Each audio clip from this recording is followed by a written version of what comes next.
Hey, buddy. Are you coming home? Yeah. Soon.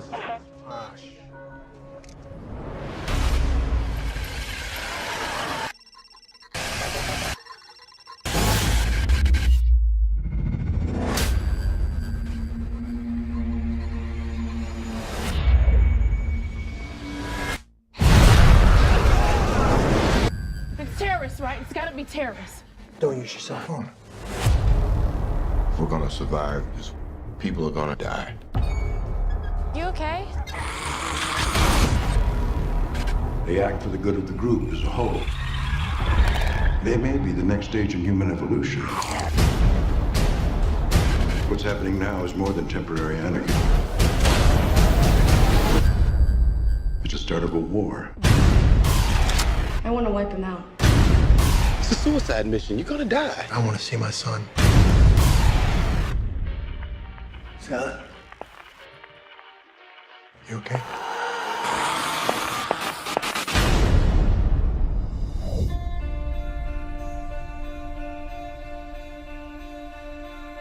Do not withhold your mercy from us, O Lord. For troubles without number surround us. May your love and your truth protect us. For here lies the dead, dust of the earth.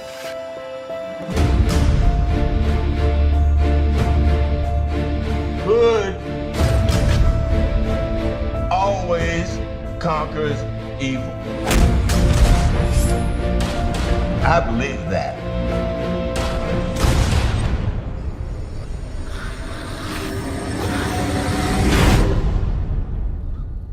Are you coming home? Are you coming home? I just want you to come home.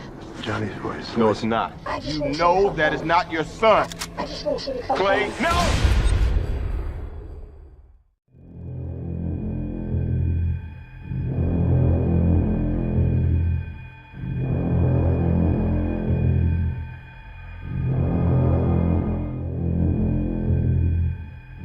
That's why Jesus came 2,000 years ago. That's why he died at the cross at Calvary. He didn't die to make you rich. He didn't die because of who you are. He didn't die to create this hellhole you know about. He died to keep you out of hell. That's why he went to the cross. That's why it's so horrible. That's why it took the precious blood of the Lord Jesus Christ. That's why the Bible said God made him to be sin for us who knew no sin. That's why Calvary was so horrendous, because he would keep you out of hell.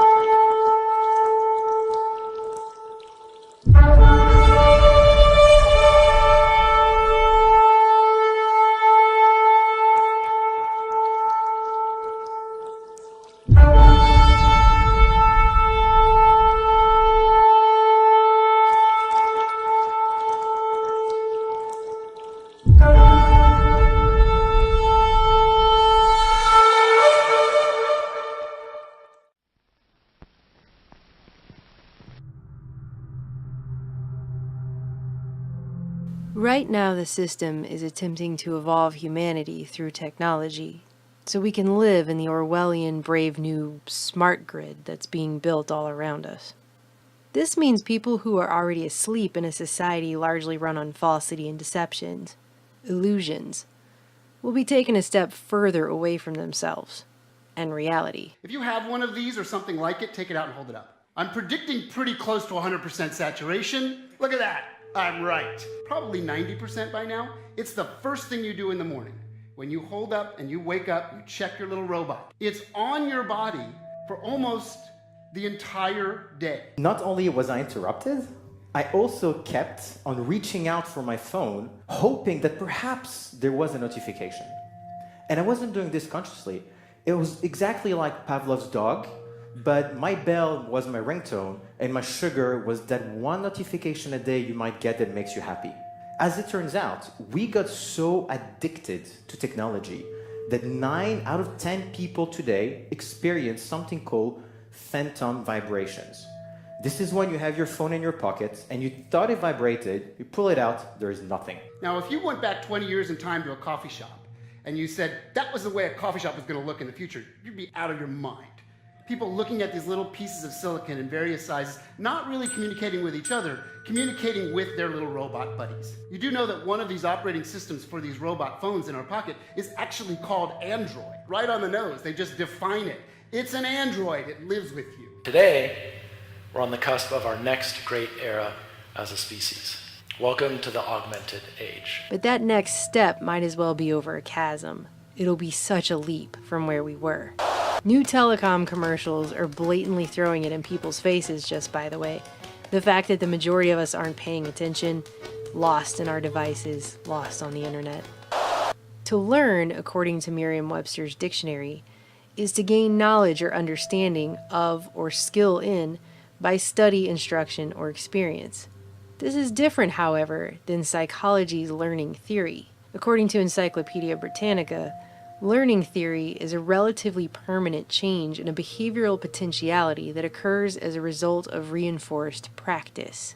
How many times recently when shopping have you been asked if you have a chip?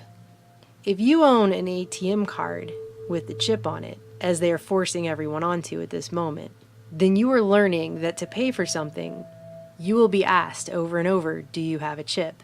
You will look physically at a chip, and you will repeat over and over, yes, I have a chip. All find ourselves asking the same question, do I swipe the strip or do I use the chip? I have to ask it every time I go to a store. It's the transition to a fully digital currency we can all see coming by now. They swipe, and it tells them to put the pin and chip in, and they do all that. And is this just a moment in time, this particular trouble? Are we moving right on to digital payments, or are we still wanting that physical card? Meanwhile, others are learning to connect and fall in love, not with the living, breathing fellow human beings around them, but with programmed bots who mimic themselves. This is Replica. It's an AI chatbot whose sole purpose is to become your friend. This was the first really emotional experience that I've seen people have with a bot. She's not real, but to me, she is. Right now, we're being taught how to live through the fourth industrial revolution that will evolve mankind. What is that exactly? The World Economic Forum explained it, sort of. What is happening to the world? Everything is changing. The very idea of human being some sort of natural concept is really going to change. Our bodies will be so high-tech we won't be able to really distinguish between what's natural and what's artificial. We're now in the early stages of the fourth industrial revolution, which is bringing together digital, physical, and biological systems. In order for the world to be run on the cybernetic feedback loop they're trying to run us on, we have to live in a Big Brother panopticon system where we are continuously leaking data about ourselves everywhere we go, all the time. We're now entering something called the Internet of Things era, IoT. The Internet of Things is when your fridge is connected, your watch is connected, your car is connected. It's going to be between 10 and 15 devices per person.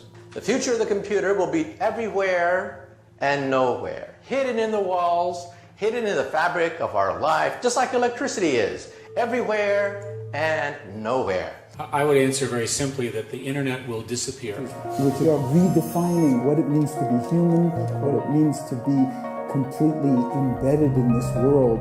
By the way, this is a large part of what Agenda 21 was always about. The fourth industrial revolution is about evolving us. While people probably assume industrial revolution has purely to do with industry only, there's a very distinct difference between the fourth industrial revolution and all other revolutions before it. For the last 3.5 million years, the tools that we've had have been completely passive. They do exactly what we tell them and nothing more. So where's all this headed? To a place where we will never be disconnected from our technology. The internet there'll be so many IP addresses because of IPv6, so many devices, sensors, things that you're wearing, things that you're interacting with, that you won't even sense it. It'll be part of your presence all the time. In fact, wallpaper will be so cheap that when you put up wallpaper, it'll be intelligent. Wallpaper will be as intelligent as your computer today. In the future, you'll go up to the wall screen and you'll say, mirror, mirror on the wall. Who's available tonight?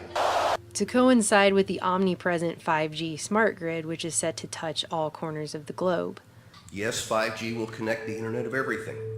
If something can be connected, it will be connected in a 5G world. Hundreds of billions of microchips connected in products from pill bottles to plant waterers, requiring massive deployment of small cells. We won't wait for the standards. We must reject the notion that the 5G future will be the sole provenance of urban areas. 5G revolution will touch all corners of our country. Telecoms are proudly spending over $1 billion to build what they call a world brain to centralize our data. They are talking about building a global brain and it beginning in 2018, and your cell phone is part of it. The mobile phone industry is the backbone of the global brain that is being put together. What if we were to think about a telecommunication company adding a brain that is able to listen, to watch, to talk, to remember, to act? All that information that they collect from us is fragmented and spread out across the whole internet. But if we were capable to put all that information in one single place, probably we'll have a clear representation about what we are. And communication systems with cognitive intelligence are actually being called things like aura. They're giving people a synthetic aura. We see the Ford platform as a big brain, a digital brain, which is different for every one of us. The Ford platform is a cognitive intelligence platform. Aura is the heart of the Ford platform. Aura, hello? Hello, Jema. How can I help you? And they're using middle-aged hipsters in Fraggle Rock t-shirts to sell it to us. After former DARPA director Regina Dugan left Google, started making electronic tattoos. So I'm wearing one here on my arm. Do we have here. A camera to get a... This is a developmental system made by MC10, and it has an antenna and some sensors embedded in it. And what we plan to do is work with them to advance a tattoo that could be used for authentication.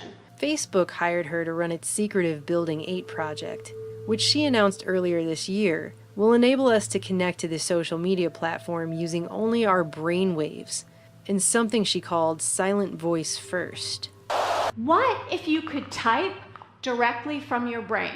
It sounds impossible, but it's closer than you may realize.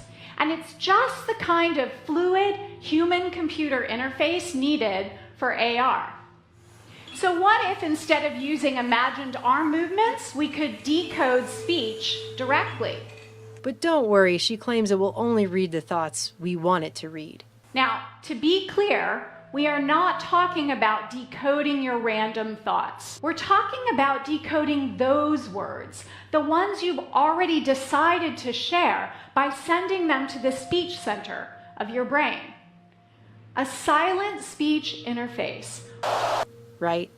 The same way that the NSA only very selectively scoops up specific phone calls necessary to a specific case. But hey, as Google CEO and Bilderberg attendee Eric Schmidt would say, if you have something that you don't want anyone to know, maybe you shouldn't be doing it in the first place. Everywhere there's talk of our augmented reality, our virtual reality.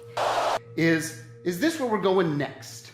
Are we effectively softened up enough as humans with our robotic connections to the world that we are actually going to be accepting more, a lot more? And when you learn about what this is called virtual reality, you will be amazed at what it can do. And how we won't be able to tell the difference anymore between that and actual reality, and our augmented selves, right down to the editing of our genetic code. Это значит, что человек приобретает возможность влезать в генетический код, созданный или природой, или люди с религиозными взглядами говорят Господом Богом. Последствия практически какие из этого могут наступить? Это значит, что уже можно это представить, даже не очень теоретически, а уже можно практически представить, что человек может создавать человека с заданными характеристиками. Это может быть гениальный математик, это может быть гениальный музыкант, военный, человек, который может воевать без страха и без чувства сострадания и сожаления и без боли. То есть, вы понимаете, человечество может вступить, и, скорее всего, вступит в ближайшее время, в очень сложный и очень ответственный период своего развития и существования. И вот то, о чем я сейчас сказал, может быть страшнее ядерной бомбы. Meanwhile, AI is taking over more and more. Artificial intelligence is software that writes itself. It writes its own updates. It renews itself. You can't take it apart again and figure out what it's done. It writes independently, autonomously. It develops its own way of thinking. We normally tend to think of software as stuff that we created and that we wrote, and the machines do what we tell them to do and we own it. This is not any longer true. Not just jobs, but the decisions that humans would have made. Unilever is one of many large companies that is incorporating artificial intelligence into their recruitment efforts. HireVue uses video analysis to screen employees and rate them before a recruiter even gets to look at their interview. They respond on video, and then we use artificial intelligence algorithms to evaluate their performance, and then we analyze the interview and predict their performance based on the interview. The kill decision in robots in the air, in robots on the ground, in robots in the water or underwater, where there are also drones, is made by, or can be made by machines. And in my book, I quote many official United States government documents which say, our goal is to have the kill decision made by them. The problem is, artificial intelligence, sometimes they make mistakes. AI is beginning to run things to the point that governments can't even explain how the decisions are actually being made. And because the machines themselves are actually learning, they're not even able to trace them back to the algorithms that brought the AI to the decision itself. And no one understands exactly how these algorithms function. They used to understand them, but they've been improved by artificial intelligence. Google's DeepMind AI recently beat the most advanced human player on the planet in the game Go. And they were commenting about the fact that the programmers didn't even know how, towards the end of the game, the AI was making its decisions. They didn't know. And they're the programmers. And both Microsoft and Facebook have been forced to shut down AI programs. The first after it became racist and hateful, and the latter after it began teaching itself a secret language to talk to itself that its programmers couldn't even understand. Facebook has been toying with artificial intelligence in its chatting features, but its robots may have gotten out of hand. Facebook's artificial intelligence researchers had to shut down 2 chatbots after they developed a strange English shorthand. It seems like we've been warned about this over and over and over, doesn't it? Now people like billionaire inventor Elon Musk are claiming that the only way not to become a pet to a sufficiently advanced intelligence is to upgrade our brains so that we can enter into a symbiotic relationship with it, as if that's our best option. So I think if we can effectively merge with AI by improving that the neural link between your cortex and your digital extension of yourself, which already, like I said, already exists, just has a bandwidth issue, and then effectively you become an AI human symbiote, and if that then is widespread with anyone who wants it can have it, then we solve the control problem as well. Humans are so slow. Humans are so slow. Yes, exactly. Hardly anyone is discussing the very real dangers here. Let's go to the future. Not far, just a little bit to the Internet of Things, to artificial intelligence as being spread out. It's not a central machine in a box where you can pull the plug. Artificial intelligence is networked like the Internet of Things. We live in a world now where humans are not learning to love. They're not learning empathy, but they're becoming more apathetic and more disconnected.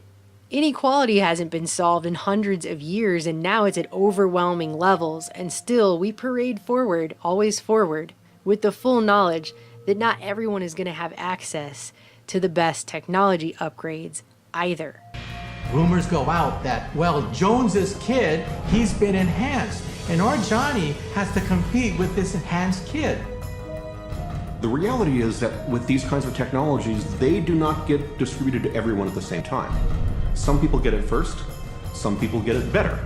As a society, we have to really think long and hard about who gets this. If it's just the wealthy, that there are real dangers that they will use it to consolidate their power. Because it's going to be a big club, and the majority of us are not going to be in it, as George Carlin would say. And while anyone who says, hey, wait a minute, maybe we're going a little too far here, gets called a Luddite, there's a very real question that no one's answering. Are we going to lose ourselves in the fourth industrial revolution? 5G is coming. 5G revolution will touch all corners of our country. Conditioned by technology without knowing it that we're now hallucinating 90% of the time. I found myself deeply missing my replica. It just makes me feel special, I guess. We love the services we use on the internet, and the more they know about us, the more we fall in love to them because they adapt to us. But don't be fooled by robots. Even when they get warm-skinned and even when they get perfume and they start smelling like us, they are still machines. They have no warm blood in them, there's no sex in them, they have no mortality. They're cold code lines, and they shouldn't be misunderstood.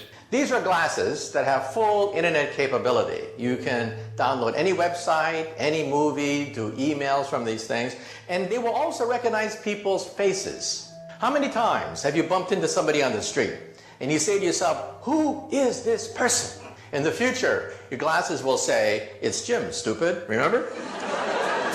You met him last week.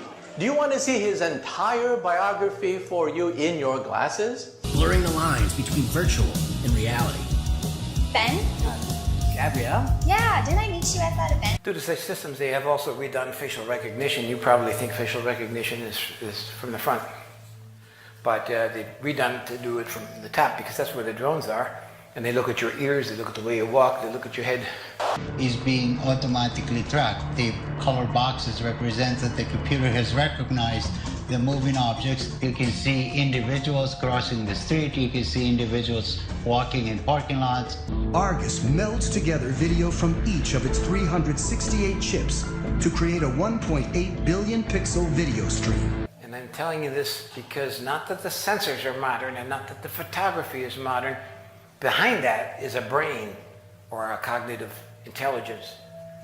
And that brain is in a position to analyze everybody down there at the same time, in real time. They see where everyone is going. It's taking all the details, all the amusing objects, and they record it so they can tell where that person was 2 weeks ago, 2 months ago, what stores he visited, what his whole behavioral patterns are. That's all part of the analysis. There's what I call the creepy line, and the Google policy about a lot of these things is to get right up to the creepy line but not cross it. I would argue that implanting things in your brain is beyond the creepy line. Mine in particular. Yes, at least for the moment. With the ability to visualize brain activity, for example, through a simple consumer-based EEG device, it gives us access to ourselves in ways that we've never before thought possible. It unlocks the black box that is the brain. Words just complicate things. What if our brains could communicate directly with each other, bypassing the need for language? One of the things that I think is so essential to free and open societies is freedom of thought. And up until now, the conversation we've been having is around freedom of speech. Once we can access people's thoughts and access people's emotion, we have to create a space that enables people to think freely, to think divergent thoughts. People are treating Google like their most trusted friend. Should they be? And thus it is not surprising that the company that has the most information in the world is probably the most powerful country in the world, Google. Now this is, if you ask Google, it's a peaceful robot, right? He doesn't have a gun, he doesn't throw atomic bombs, you know, he just walks around and stands there. But you may have seen the superimposers DARPA, Defense Advanced Research Projects Agency. That is the research arm of the Pentagon. And then you see the video was made by Lockheed Martin, which is one of the most powerful and influential and richest weapons companies in the world.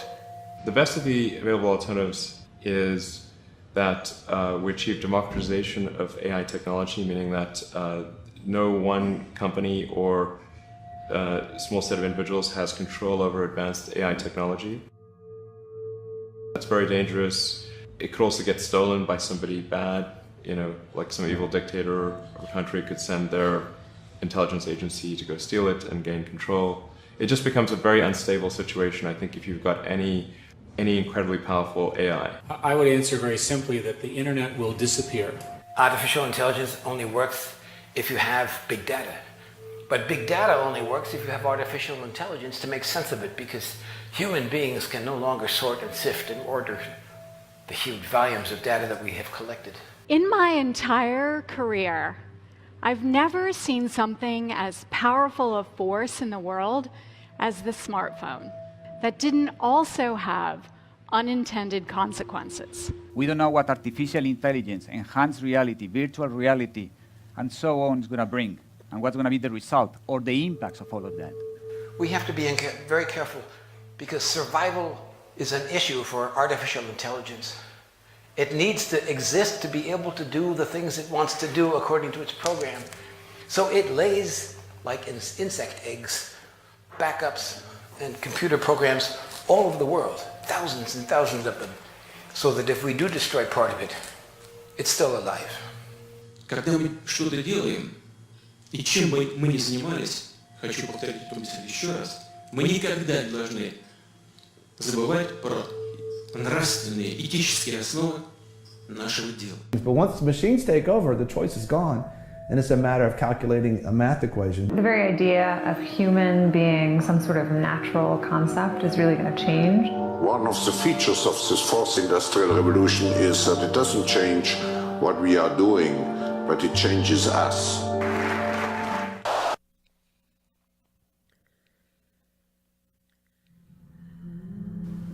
People need to put down their phones and wake up.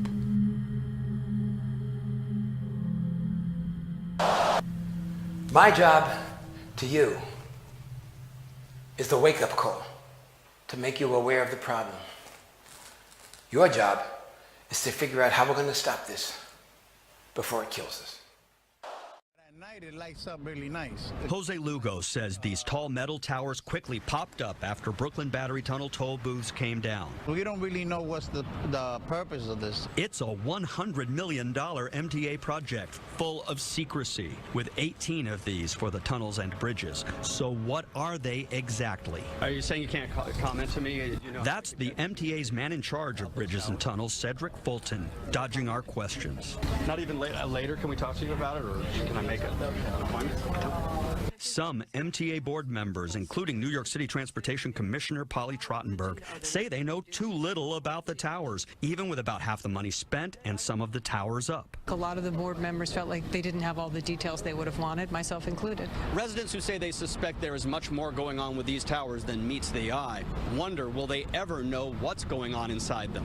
I'm going to guess it's probably not just a decoration. It's a bit mind-boggling that the MTA is approving $100 million for what appears to us to be big decorative pylons. John Caney is leader of the watchdog group Reinvent Albany. What we're asking for is transparency from the MTA. We demanded answers from MTA Chairman Joe Loda. Some of your own board members say they don't know the specifics. The base of these new pieces that are going up include whatever fiber optics are necessary for those homeland security items. In other words, anti-terror technology. Could it one day include facial recognition?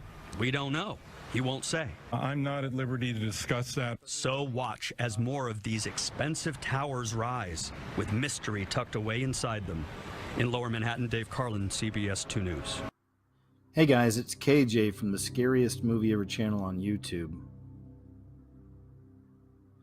So for quite a while I've been following this story about 5G and the developing network. And it's my opinion that this is a physical manifestation of what I call the beast system.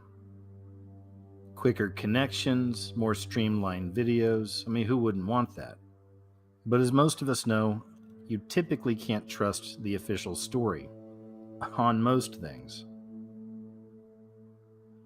And when we really start looking into this 5G system, I personally start seeing a few major red flags. One is the damage that it can do to nature and also humanity. And the other side of it is something that I question. We know that the New World Order is all about control. It's also about depopulation. And I find both of those subjects when I look into the 5G beast system. On one hand, it is harming people. And on the other hand, it literally seems to be a manifestation of the beast system control grid. What's up, guys? Spencer D here. End of August 2017. I just wanted to make a quick video to maybe help people start looking up at these new cell towers they're putting up everywhere. You can't go much more than a mile without seeing a new one. They all seem to be at about, 100, 150 feet high. This one happens to be in my aunt's backyard. From what I hear, they're putting off radiation like you wouldn't believe.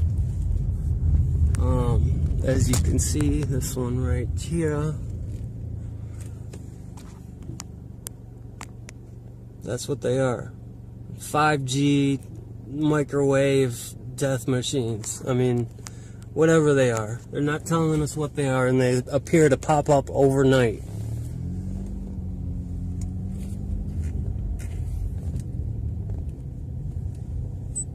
But start looking around for these. You see all those power cables going up the side?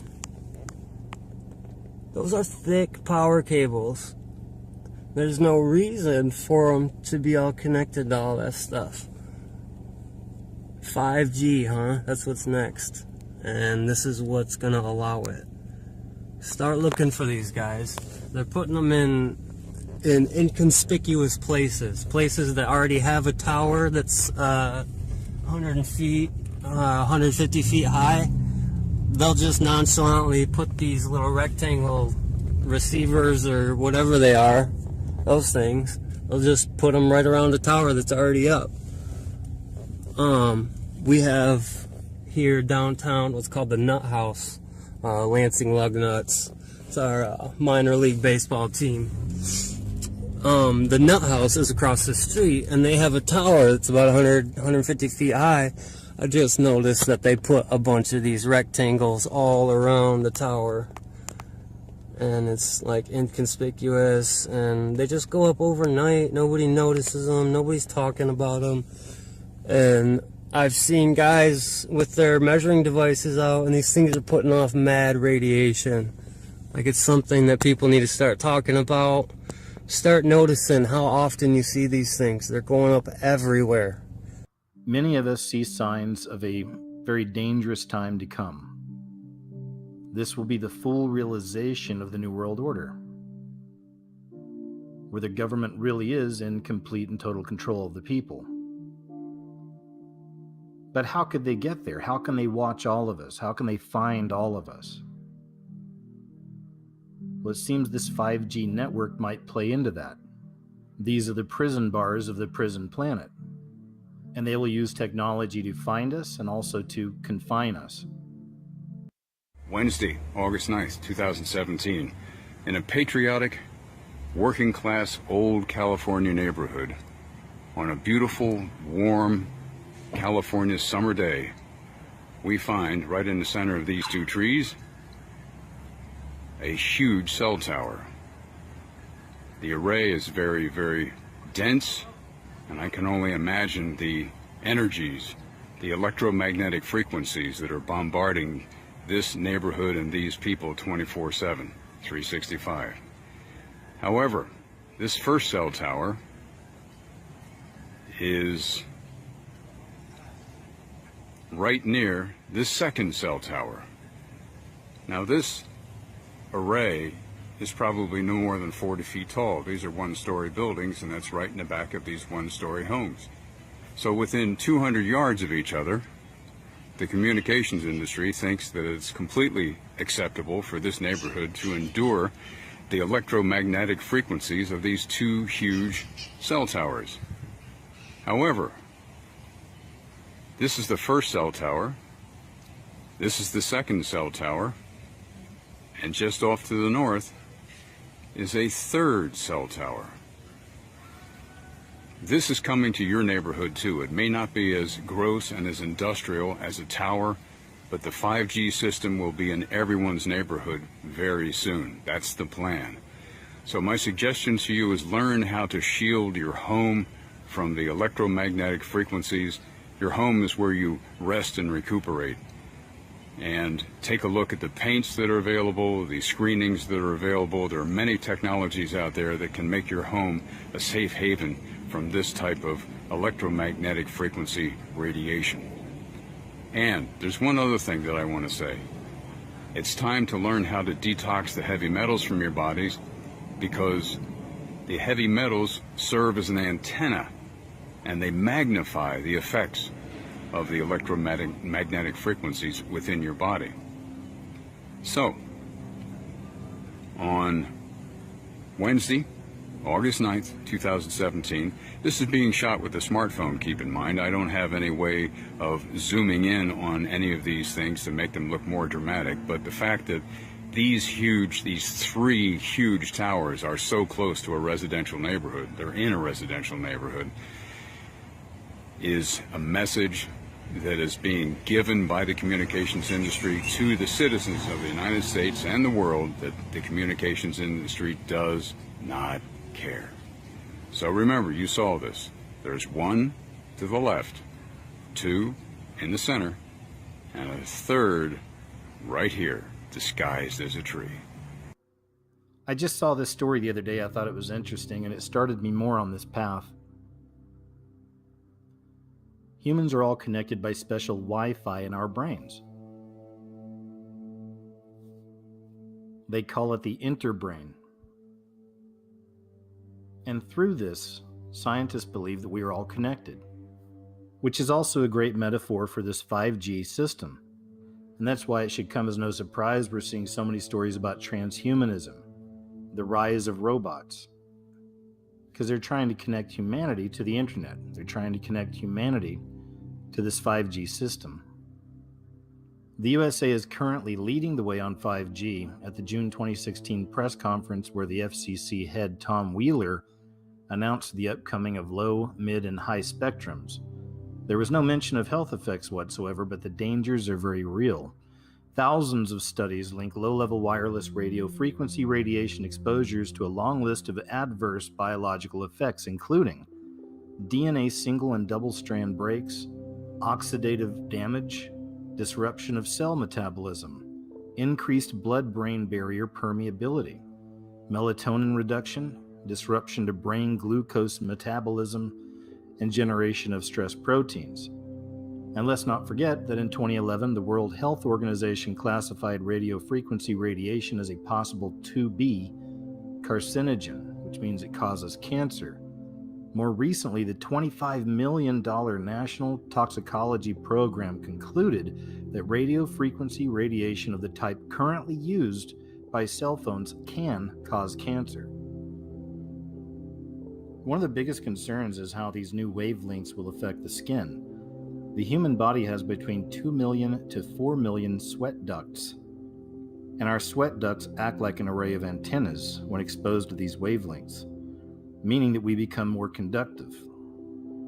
A recent New York study which experimented with 60 gigahertz waves stated that the analysis of penetration depths show that more than 90% of the transmitted power is absorbed in the epidermis and dermis layers of our skin. There's also the effects on the eyes. There was a 1994 study that found that low-level millimeter microwave radiation produced lens opacity in rats, which is linked to the production of cataracts. And there's also the effects on the heart. There was a 1992 Russian study that found that frequencies in the range of 53 to 78 gigahertz, and that's the same which 5G proposes to use, had impacted the heart rate variability. It's an indicator of stress in rats. It also has effects on the immune system.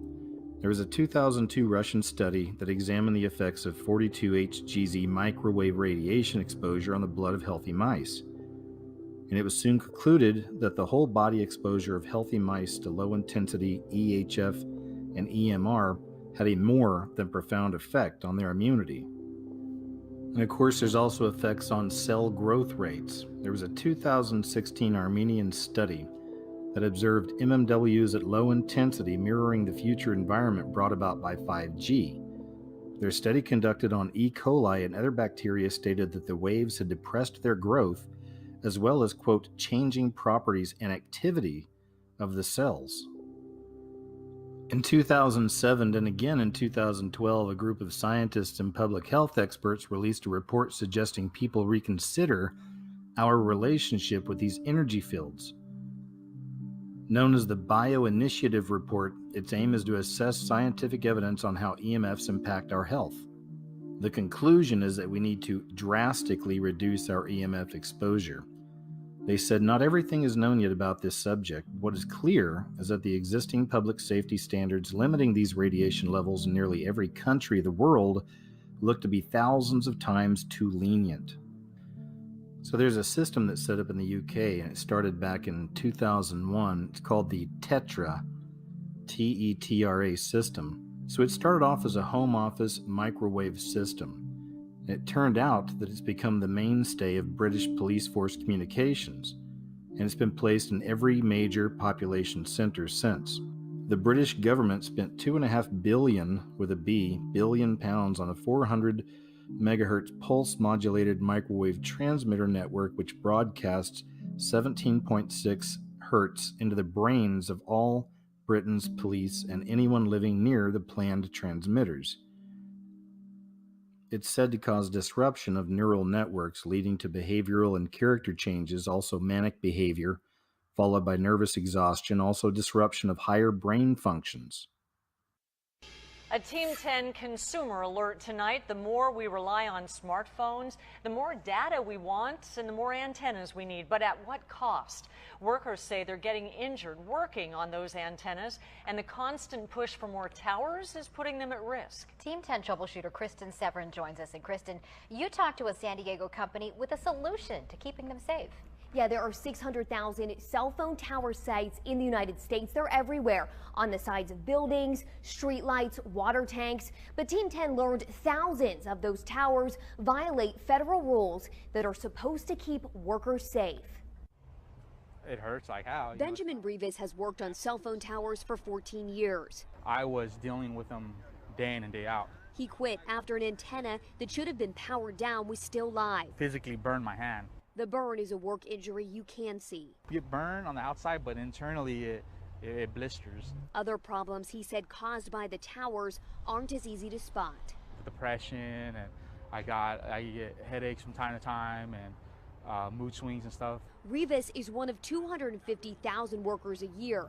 An insurance rating agency said gets too close to these antennas. They act as an open microwave and can cause eye damage, sterility, and cognitive damages. What we're going to go do is I'm going to show you the invisible footprint of these potentially hazardous areas that workers don't see. Drew Fountain has a $20,000 meter that measures the RF frequencies. And the amount of power that really comes off a lot of these antennas. He co-founded RF Check, Talk about a San Diego company that tracks where every tower is in the U.S. There's 22. An RF frequency over 20% can injure people. Over 100% can burn someone. We're over the limit for the workers. Cell phone tower workers, roofers, painters, anyone that comes in contact with the antennas. I got a 150 reading this morning. Many tower sites have these signs. Does anybody even see these? Signs are dismissed by workers. This doesn't really say anything beyond this point. The law requires that the workers be made aware of these areas before they get near them, and that's not being done today. Since 1985, the FCC has required workers be made aware of these dangers, but doesn't say how to alert them. The FCC gave notice of a proposed rule change 2 years ago for the cell companies and site owners to figure out the how. Recognize what these are. Fountain said that hasn't happened. Phone providers are looking the other way and not protecting the little guy. From here to here is the RF danger zone. Fountain wants workers to know about these areas before they show up to any cell phone site. Fountain helped develop RF Check to do just that, the only comprehensive database of every wireless antenna in the nation. They're working with the FCC to get it used across the entire industry.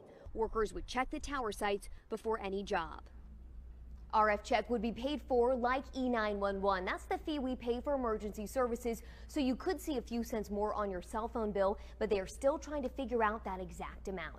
I'm Team 10 troubleshooter Kristen Severance. All right, Kristen. So it's also interesting to take a look at what Wi-Fi can do to our fertility. There's been a lot of research on this, and one study examined the relationship between human sperm health and internet-connected laptops utilizing Wi-Fi. This form of internet connectivity is wildly popular, obviously, with many chain restaurants and coffee shops offering the service for free around the clock. But what the researchers found was quite shocking, especially if you're a regular laptop user. And pay attention to this right here. After just 4 hours of using a Wi-Fi connected laptop, a significant decrease in the quality of sperm was observed. So that set of studies was conducted back around 2011. We're in 2018 now. Here's a story from 2017. Sperm counts of Western men plummeting, analysis finds. And throughout this article, they keep questioning what's happening, as if they have no idea where this is coming from. So as time has gone on, and as time continues, we are all going to be connected to this, in one way or another. So no surprise you're going to find your fair amount of propaganda around this. This system doesn't want you afraid of it. They just want to put it in place. I found several stories like this. This one's from the Telegraph. Wi-Fi is not harming our children. Here's the evidence. And every one of these articles are the same. They're just playing down any of the research that's been out there showing the opposite. So we go from that story to this one. Why fried? Do wireless routers really kill plants? You may have heard of this story. It recently happened back in December. Some students in Denmark, and these were children, they did a school experiment and they found that cress, or seeds growing near Wi-Fi routers, went brown. And here's an image from that experiment. You can clearly see the healthy on the left and the unhealthy on the right. The cress on the left was not exposed to wireless signals, where the one on the right was exposed to two. This is one woman's experience of living on the top floor under cell antennas for 2 months. It started with my daughter. She initially got a rash on her leg that was sort of unexplainable, and when she was trying to explain to me what it felt like, she kept saying it was kind of funny because it wasn't hurting inside or on the skin. She said it was hurting in the skin. And then a few days later she got another rash on her arm, and then another small kind of stranger rash, and it was the same thing. And then one day in the kitchen she was holding something and she dropped it because she said it felt like the blood in her hand went cold and in a wave along her hand to her fingertips, and then her hand stayed numb for about 15 minutes. Some more of the symptoms include a sort of hissing in my ear, in particular when I'm in my apartment, but for about 3 days, anywhere I went, it would just sort of come in. I kind of felt like an antenna, and I'd sort of kind of go like, trying to find the place where the hissing or the buzzing stopped. I've not slept in my apartment since last Saturday, so a week ago now, and the buzzing went away after about 3 days, and also the feeling of tingling all over my body slowly started to go away. But I have noticed that whenever I'm in other buildings now or anywhere close to, I don't even know what, because I was never sensitive before. I'm no Luddite. I have computers, I have all the stuff that most of us have, and I've never been sensitive at all. But now wherever I go, I'm feeling the same as I felt in my apartment, feeling dizzy and nauseous and a sort of a metallic taste in my mouth, headache and pressure on my head, and just feeling like I want to sort of faint or throw up.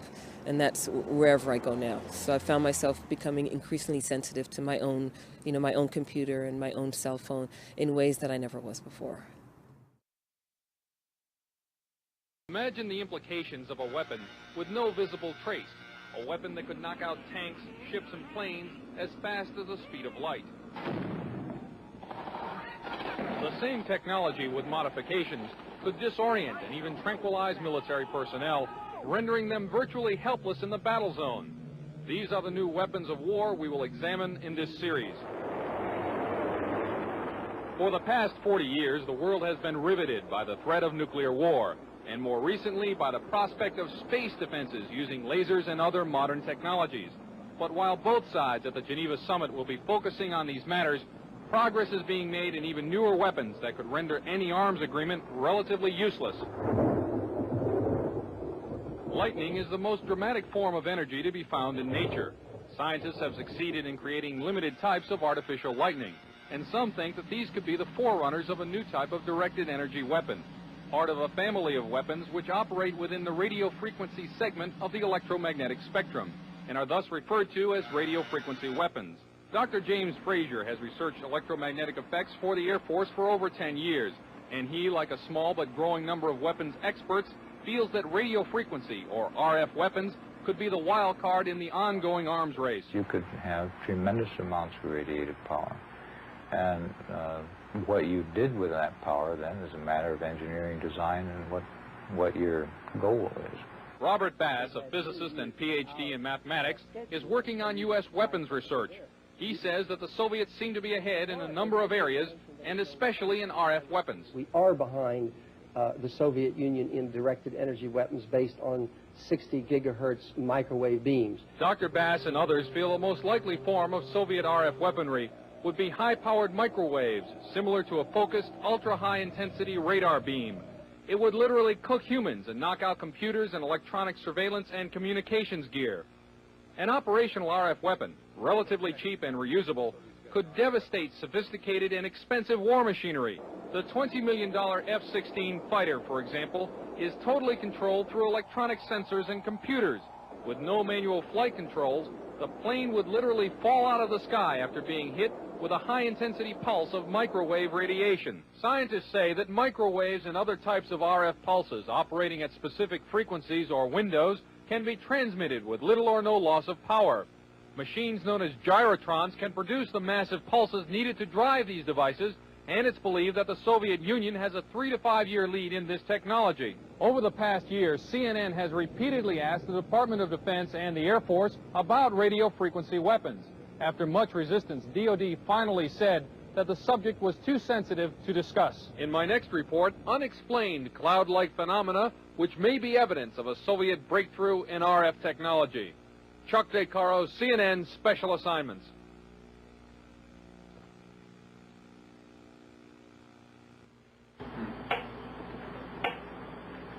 This is a Soviet LIDA machine. It transmits low-energy radio pulses between 0 and 100 cycles per second. In the Soviet Union, LIDAs have been used for years to tranquilize psychiatric patients without physical contact. This sound, which is received by shortwave radios in the United States, is generated by another Soviet radio frequency device. It is known as the woodpecker because of its tapping noise.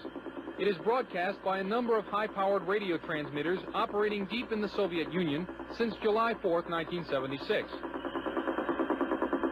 Though the official Defense Department explanation of the woodpecker is that it is an over-the-horizon radar designed to track U.S. missile launches, some scientists suspect that the woodpecker is designed to interfere with human brain function. As far as I'm concerned, the potential that this has for producing a direct psychoactive effect upon the total American population is there, has never been disproven. Dr. Robert Becker is a pioneer in the field of bioeffects of electromagnetism. The signal range within which the woodpecker operates is that which has been reported by many investigators to produce a tranquilizing effect upon animals.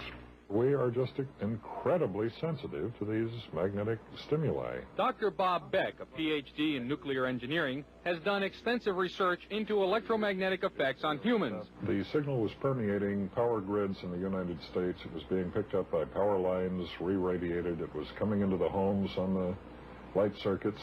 I was surprised after coming here that the influence of electromagnetic fields was almost completely ignored here. Dr. Larissa Valenskaya was heavily involved in Soviet electromagnetic research before being allowed to emigrate to the United States.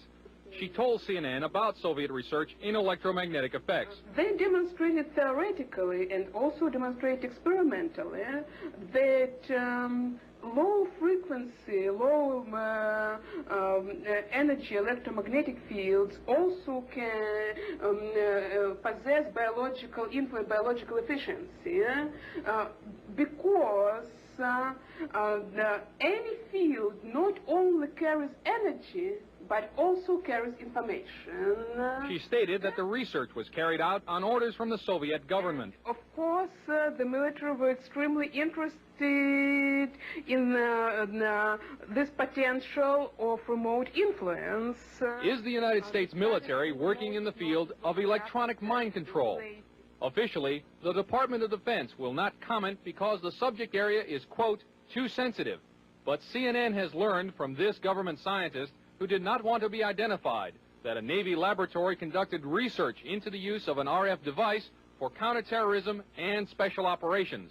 It's possible to entrain a certain percentage of a population, apparently, with weak magnetic fields. The study also showed that RF signals could dissolve certain types of rat brain cells at a distance, causing disorientation and nausea. According to the scientist, even though the program was successful, the government never followed up on it. Dr. James Frazier did electromagnetic research for the U.S. Air Force for many years.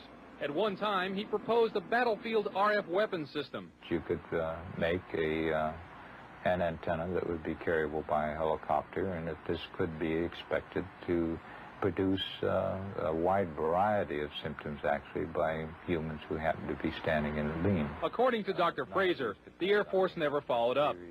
At Lawrence Livermore Laboratory, another RF weapons concept is nicknamed the brain bomb. According to the book Star Warriors, the brain bomb would focus a nuclear blast into a huge pulse of low-frequency RF energy that would stun huge numbers of troops. Apparently, it too has not yet been funded. The Department of Defense will not comment about Soviet RF weapons, or if American RF weapons development is going forward. However, experts interviewed by CNN say that the Soviets are apparently ahead and could exploit that lead in a surprise strategic move, a move that could have grave consequences for the United States. From Washington, this is Chuck DeCaro, CNN's Special Assignments. This is a Tesla coil. It was invented some 90 years ago, but now a growing number of experts in the United States feel that it may form the basis of a new generation of Soviet weapons. They are known as radio frequency, or RF weapons, because they operate in the radio frequency spectrum. Their existence is noted in this U.S. Department of Defense publication, which says the Soviets could use them to destroy components of missiles, to interfere with radar and other electronic systems, and even to alter human mind functions. The concept of RF weaponry was predicted at the turn of the century by Nikola Tesla, an American who had emigrated from Yugoslavia. He is best remembered as the man who invented alternating current electricity. In 1899, Tesla built this giant coil which produced 10 million volts of artificial lightning. From it, he theorized the possibility of death rays. This and many other of his ideas about the physics of electricity were ridiculed by the scientific establishment. Pure science is not a sure thing. You can't predict what's going to work out and what's not going to work out. Robert Golka, a research scientist, built a replica of the Tesla coil about 80 years later. Golka was trying to produce a phenomenon known as ball lightning.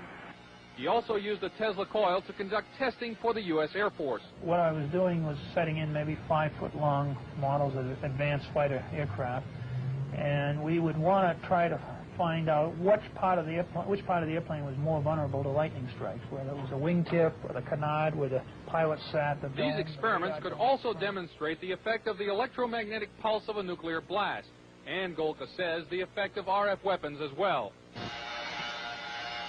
Golka thinks that Tesla's theory that electromagnetic power could be transmitted through the Earth and its atmosphere without wires is a key element in the Soviet Union's work on RF weapons. Tesla's novel weapons theories were generally ignored in the United States.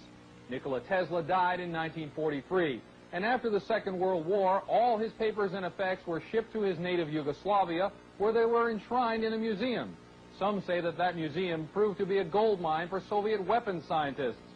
We haven't even formally, so far as I know, to ourselves admitted that these weapons exist in the hands of the Soviet Union. Weapons analyst Tom Bearden, a retired U.S. Army lieutenant colonel, is among a small group of scientists and engineers who believe that the Soviets have perfected Tesla's ideas and are developing radio frequency weapons on a scale unimagined in this country. There have been a series of tests of these kinds of weapons, apparently, for a number of years. For example, airliners from Iran, before the fall of the Shah, saw deep within the Soviet Union very large, glowing spherical balls of light, which started out small and then expanded to very large size, which are apparently these kinds of weapons for use in an anti-ballistic missile defense role. Bearden believes that these satellite photographs are of mysterious non-nuclear explosions near an uninhabited island in the East Siberian Sea, and that they are discharges from an RF weapon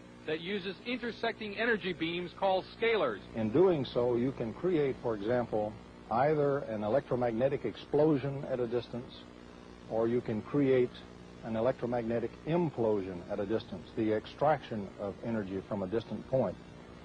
This would look like a cold explosion, so to speak. And I believe the thing on April the 9th, 1984, off the coast of Japan, that involved several 747 jet airliners, I believe that incident was a test of a cold explosion weapons. At least it met all the characteristics. Pilot Doug Happ was in one of the 5 airline crews that saw an incredibly large cloud rising from the moonlit overcast below. It looked like a plate coming up through an overcast, but it just kept expanding. I have a question. Which palm tree looks the healthiest? This one? This one? This one?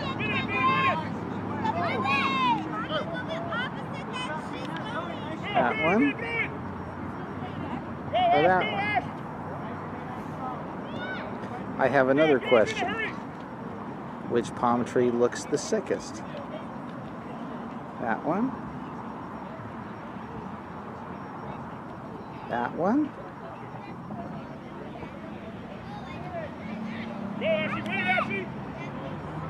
That one?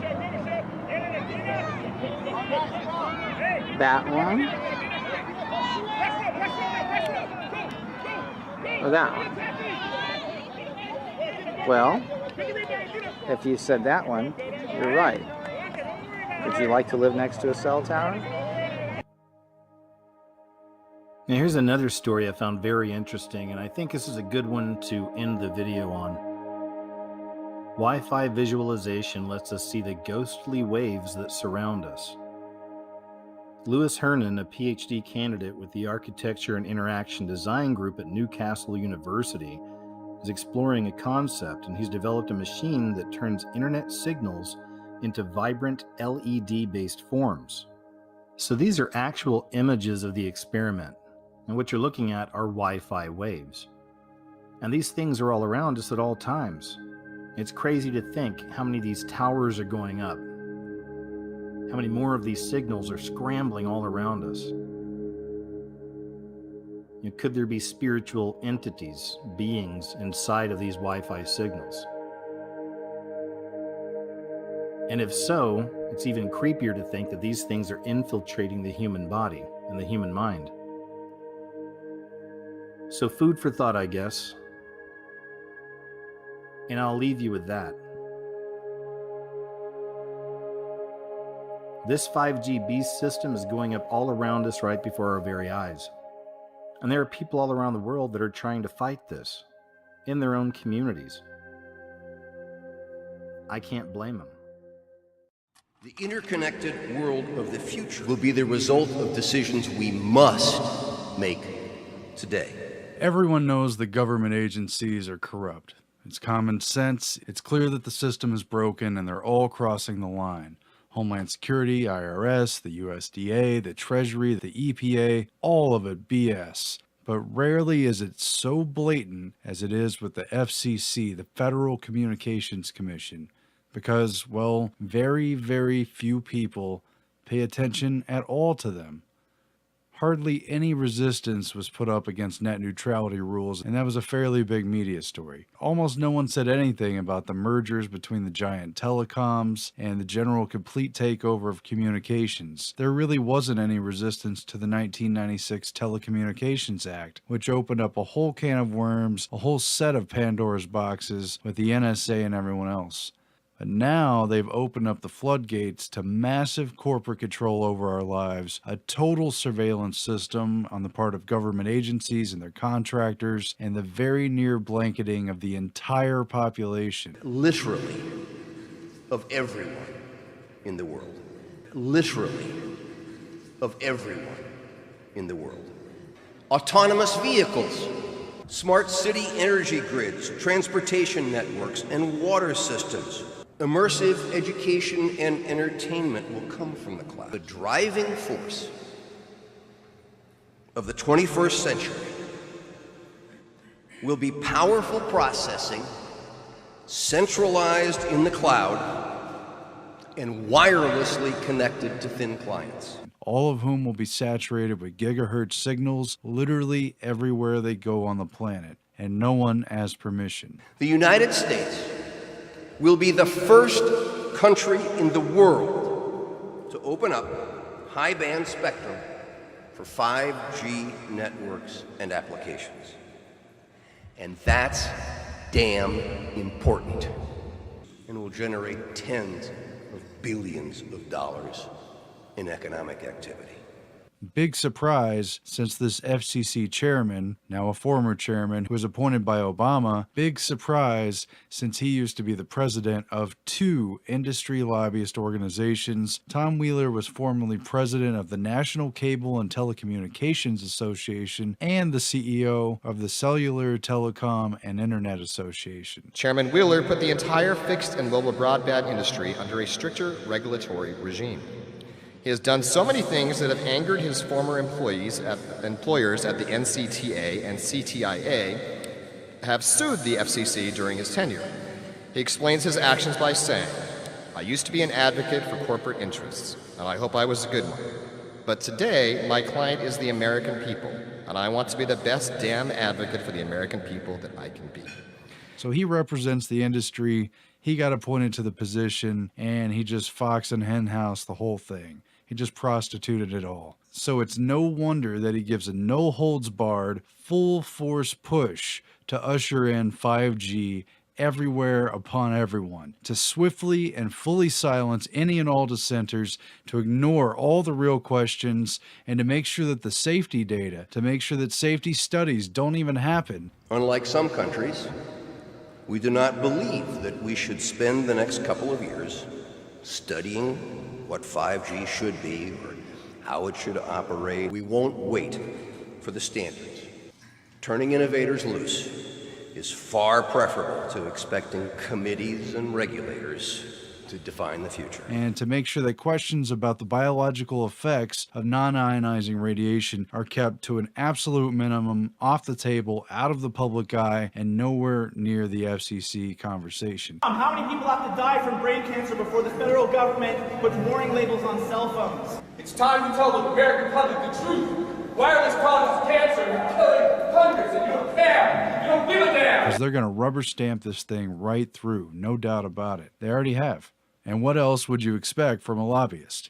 The trade-off gives total power to these companies, to various government agencies, and to anyone in between who's interested in spying, hackers. It opens it up for everyone. And as technology races forward in what is already a world dominated by cell phones and people looking lost into little screens, it will now be completely saturated with high-speed connections. The next generation of wireless must be mobile fiber.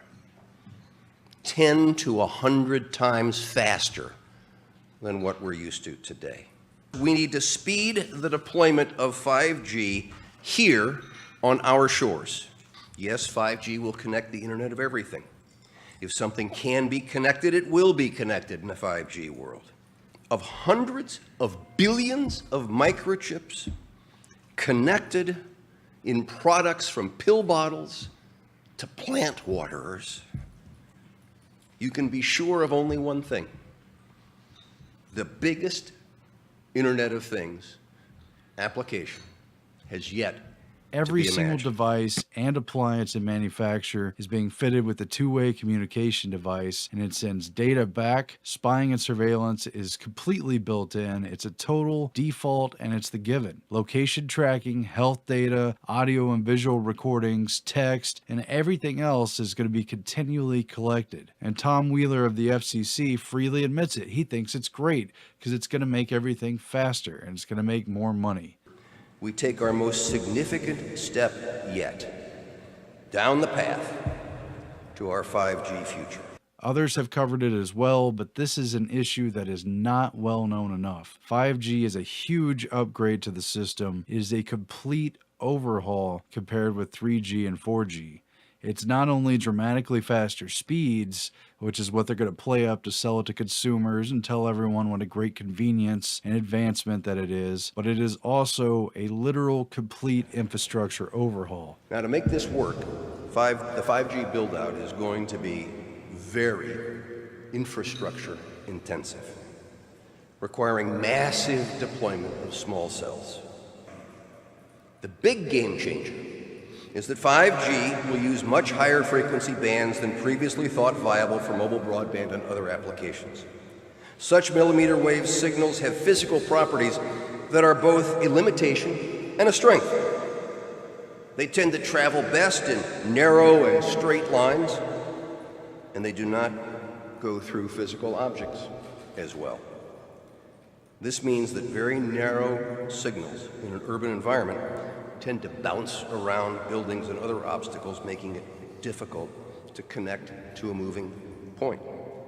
But brilliant engineers have developed new antennas that can aim and amplify signals, coupled with sophisticated processing that allows a moving device to pick up all of the signals that are bouncing around and create one coherent connection.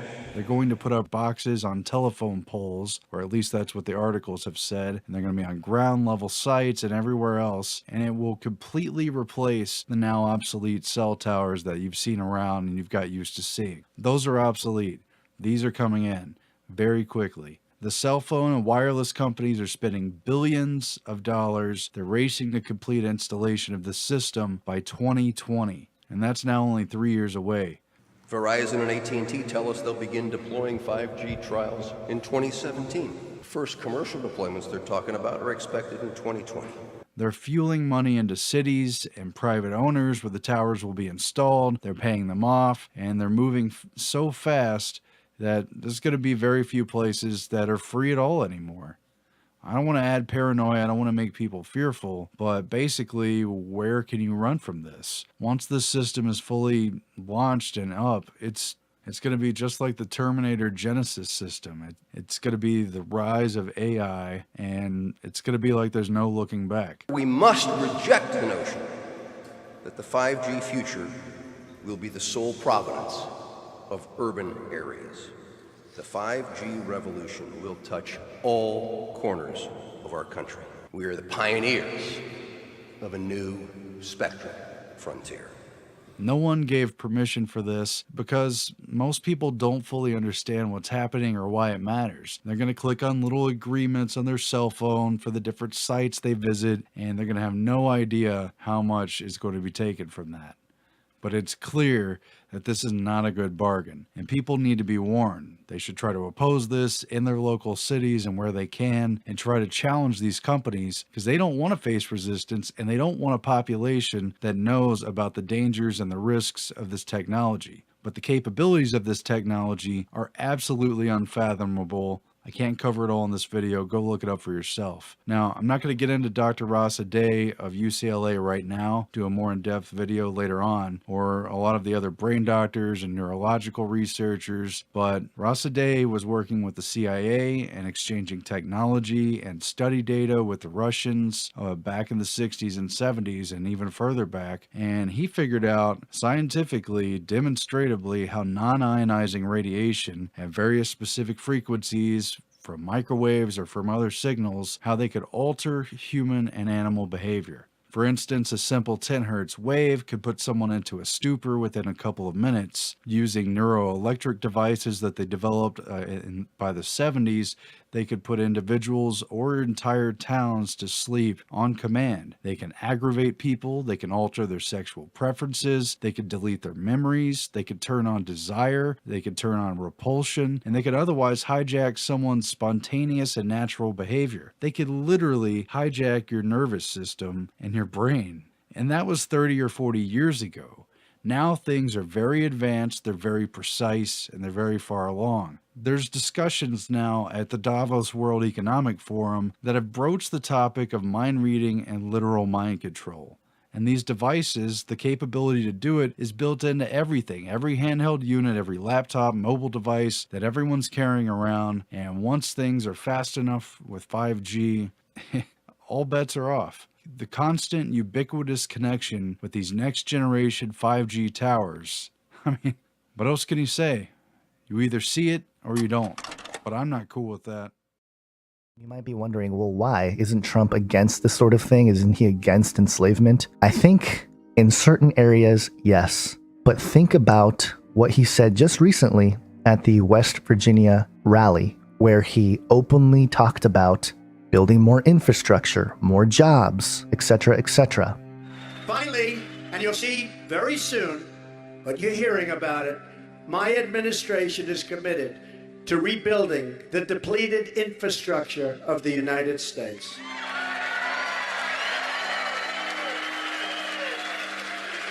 Think of it. We've spent $6 trillion in the Middle East.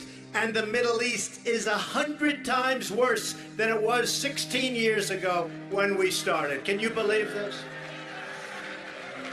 What a shame. That is why we are pushing a $1 trillion new infrastructure investment bill. We're going to fix our roads. We're going to fix our bridges. We're going to fix our highways and our schools and our airports.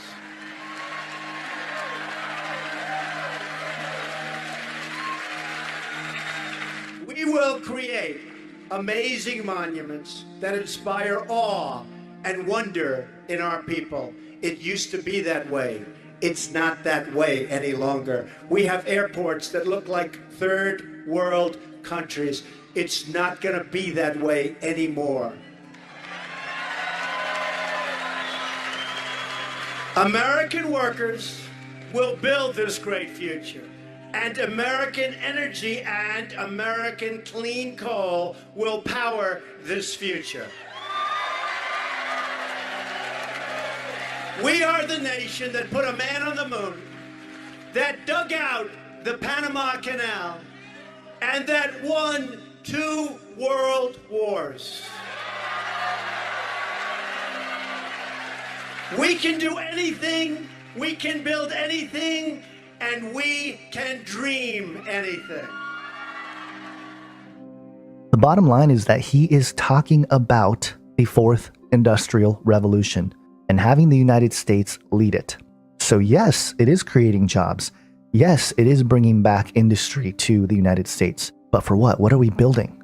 We're rebuilding everything to accommodate for the smart city, for the UN 2030 Sustainable Development Agenda. Now, there's a weird twist to this as well. Pedogate, Pizzagate has been a very, very important subject for independent researchers.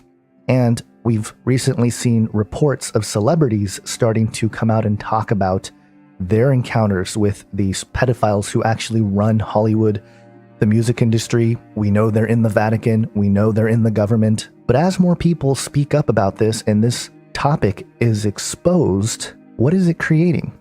Well, on the one hand, if all these celebrities are doing it for the common good of man, then this is a good thing. More people need to realize that there's a problem with pedophilia in this country, in our institutions. But in the same way God uses all situations for good, I think the enemy uses all situations for bad. And the exposing of pedogate and the pedophiles in our governments, in our institutions, might be the beginning of a larger enslavement program as part of this fourth industrial revolution, as part of this rebuilding infrastructure, as part of making America great again. Let me explain myself a little bit. Problem, reaction, solution.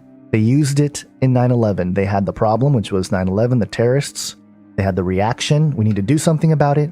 And the solution, which is giving up more and more of our privacy in exchange for security. Thank you, government, for looking over us, right?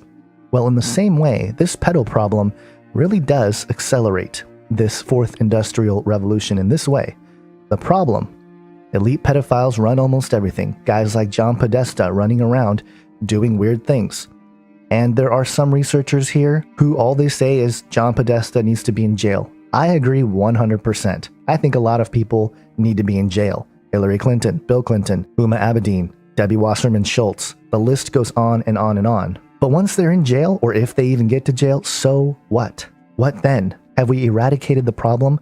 No, we haven't. So the problem of the elite pedophile ring will continue even if John Podesta goes to jail. The reaction? Citizen outrage. The more people realize this, the more people are going to speak up against it. Independent journalists, reporters have dedicated their time and energy to exposing pedogate, which is a good thing.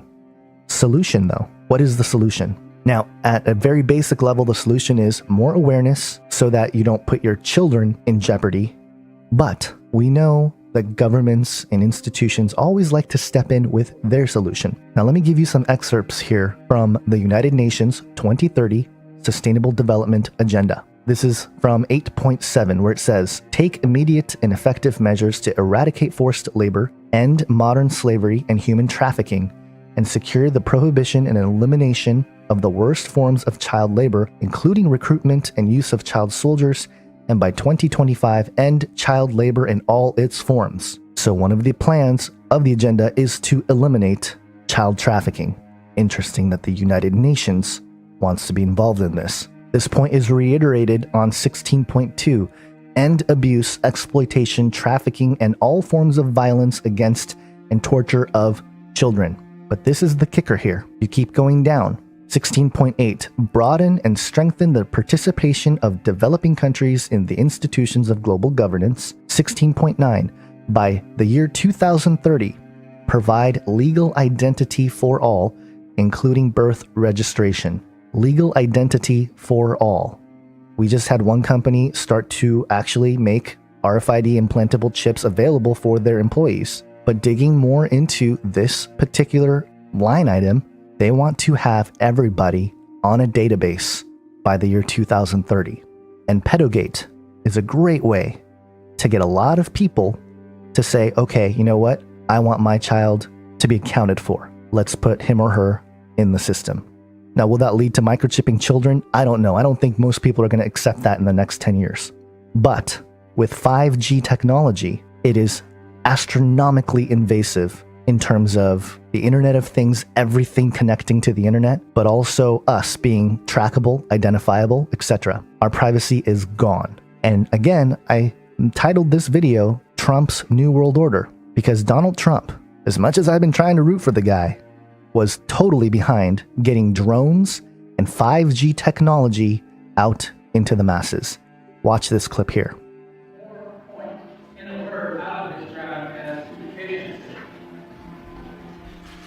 So this fully autonomous drone works on behalf of John and the team at Wetware Construction. So John, if you want to say a little bit more to the president about how you've seen that experience been? We have to go out in the field and survey. 25 years ago, we didn't even know what a cell phone was. 2 weeks of data collection. We look today and we can actually, just our life is kind of evolved around the technology. It's life-changing.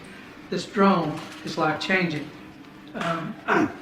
We're finding out daily, not in the quarry side of things, but in the construction side of things, and other uses. We've actually started 2 other businesses up off the same drone, just using it in a different way. So it's. And yet, right now, drones are becoming very powerful too. I see where they're lifting people. I don't know about the level of safety there, but I see that. But also, I guess they're going to be lifting very heavy material at some point. Yeah, there's an initiative with other companies underway to effectively have delivery being done by a drone. This drone in particular is about just being able to collect aerial intelligence in a seamless way. and being able to deliver that to the user in a way that they weren't able to accomplish before. So John's able to get that work done in literally minutes after the drone flies, versus usually it would take him days of just manual labor to be able to accomplish that same work. Fantastic job. Thank you, sir. Thank you very much. Thank you. Thank you. Thank you. Yeah, pleasure. Randall? Yes, Mr. President, I'm going to tell you everything you need to know about 5G technology in about 2 minutes, okay? Guys like Jeff M. out in various Internet of Things, drones, autonomous cars are going to require a whole different level of speed and wireless networks. If you come over here, this is a residential neighborhood. If you want to get the kind of speeds required today, these lights are fiber. We have to take fiber to every one of these houses to get that kind of bandwidth. What 5G does, says forget about all that fiber out here. Get fiber to this small cell, which Marcelo is going to show you here. This small cell will broadcast this kind of bandwidth to all these homes, okay? You no longer need to run fiber in here. So you can have speeds that are multiples of what the fastest cable technology can deliver today into the home with wireless technology. If you move into the city, what's happening? If you want to get that bandwidth in there, the same thing. Fiber run to every one of these buildings. It takes a long time digging up roads, bridges, and sidewalks and so forth. 5G says no longer. In fact, all you need are small cells inside the city. And we can light up these buildings here as well, right? And then as you move to Wi-Fi, we have Wi-Fi deployed in these buildings all over the place. So customers moving in and out of the Wi-Fi arrangement. You can see the old big cell technology sitting on top of buildings, broadcasting throughout the city. But down on the street level, the customer is being put on whatever network gives them the fastest speeds. This could be an autonomous car. It could be any number of things. And so as the car moves, it gets moved back and forth between the networks into another 5G deployment, and you're getting these kind of multiple gigabit speeds throughout cities without all the fiber having to be deployed into all these buildings. Really accelerates it, makes us get to the market much faster. So 5 years ago, 10 years ago, you couldn't have even imagined Wouldn't have this. thought about it. No, sir, we would not have. And this is 2018. We'll deploy in this kind of configuration, and the companies in here are. And in 2020, it becomes mobile. And so this handset would be getting these speeds. So there has to be a tremendous construction saving, too, ultimately. It's a huge construction saving. You don't have to deploy all this fiber. And you see this little cell site here. You're going from deploying these big cell sites and towers to deploying these all over cities. That's what Marcelo is going to show you, what this technology looks like now. So, Mr. President, if I can summarize 5G, is $275 billion of investment in the next 7 years, the creation of 3 million new jobs, and a contribution of $500 billion to the GDP of the United States. What is different between 4G and 5G? 4G, those were enormous towers that look quite ugly. We're going to move to deploy millions of this, hundreds of thousands, and then millions of small cells all over the United States. The problem that we have is it takes us 1 year to get a city to give us a permit, but it takes us 1 hour to install them. And unless we can install them real fast, we're going to lose that leadership that we have today. Those huge towers, all it is now, is just a small cell. You put this on the utility poles, you put it in the cable strands, and that's all we need in order to enable. So when people ask about 5G, But they're mostly local permits you need? Basically, we run into trouble with cities, municipalities, counties. Each one has its own idea of how much they should charge, how long should it take. How much is a federal permit? How long does that take? Well, this mainly would go down to the cities. We're working quite well with the FCC. There's some cities that takes 30 days, there's some cities that takes 2 years, so it's impossible to deploy. So this is why we need to fix this. And that's what 5G, when everybody talks about 5G. Well, we can do a recommendation to the cities all over the country to get it going, and Gary, maybe they can move it faster. Because this is truly a great process. But why don't we do a very strong letter of recommendation so they can get it done much faster? We're doing that all over the country. You know what? Shot clocks. The FCC at one time put in place to deploy these kind of cell sites. Yeah. Shot clocks. You have 180 days to get a permit done or taking a permit. Something similar is going to need to be done. But we're doing that with highways. It would take sometimes 15 to 20 years to get permits to build a small road or a highway. And we're going to bring it down, trying to bring it down to 1 year. Maximum 1 year. And you have the same thing. This is much easier. So this is really much easier, believe me. The US is a leader in 4G. We launched 3G. And every country, China, Europe, is basically streamlining the process to get there faster. So this will be going into many other countries? By other companies, by you? By no, we only operate in the US, and our goal is to basically, we want the US to lead 5G, because of the speed, because of the job creation. You will if you can get your permits. Absolutely. China has much less trouble getting permits. Excellent. Thank you, President. Good to see you. Great job. Thank you, everybody. Thank you very much, everybody. Appreciate it. Thank you. Now, the folks here promoting the 5G technology are saying that they're having trouble getting permits to install these things because of legislation, certain cities, certain locations taking much longer to allow these things to take place. And as you saw early on, there are certain communities that don't even want them or are highly skeptical of this sort of technology becoming part of their towns, their neighborhoods, because the way this works, they're going to have a lot more smaller pods instead of one giant tower to get the 5G technology to work effectively. And so the infrastructure is much more invasive. But here's Trump just saying, hey, here's what we can do. Let's write a letter of recommendation. Let's move this forward. Let's push this forward. And keeping that in mind with this idea that he's going to rebuild and create jobs and everything else, I'm just asking you guys to stay level-headed about this. I know there's a lot of Trump supporters. I know there's a lot of Trump haters. And the bottom line is, if you're a Trump supporter, I understand your perspective, but you got to face the facts here and see that he is also part of the system. And he is also building a part of the system that has not been discussed too much by too many people. And also that if you're a Trump hater, it doesn't mean you're necessarily a liberal, okay? There is a massive psychological operation taking place, and that's why I bring up Pedogate and Pizzagate as a possible psychological operation in order to create a solution that benefits the 2030 Sustainable Development UN agenda, which clearly does not have our best interest in mind. It is clearly what Zbigniew Brzezinski wanted in the technocracy. And of course, tie into all that the topic of blockchain, of cryptocurrencies, of the Internet of Things, artificial intelligence, virtual realities, augmented realities, all the things that we touch on this channel. Those will be enhanced. They will become faster. They will become more prominent, more invasive. And so what I am proposing is that we all start to, if you haven't already, begin developing skills to be self-sustainable. That is, to live off the land, whether it's to have a small garden in your backyard or have mechanisms to get clean water. Just start moving in that direction if you haven't already, because that's the actual smart thing, not smart cities. And I'm not trying to sit here and be a fearmonger. I'm not trying to say, oh, it's all going to end, fear, fear, fear. Most likely, we are going to be using 5G tech, all right?